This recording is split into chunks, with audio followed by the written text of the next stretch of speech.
அட ஆடியா?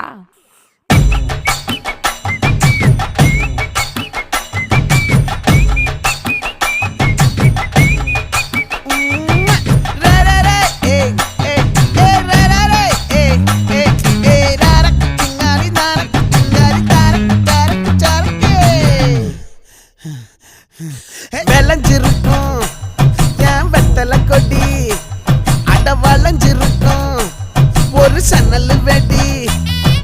தோட்டா ஒரு கண்ணால தொலைஞ்ச ஒரு பொண்ணால வாக்கா இந்த வம்பால வல விரிச்சிட வந்தாளே. பார்த்து வளைச்ச தேக்கு ஓம் பட்ட உடம்பு சோக்கு, என்ன குத்தும் குறும்பு மூக்கு, கொஞ்சம் ஓய்வை கொடுத்து தாக்கு. என்னடி சித்திரமே இங்க நீ பத்திரமே, சொல்லுடி கட்டளை எத்தனை நான் செய்வேன்.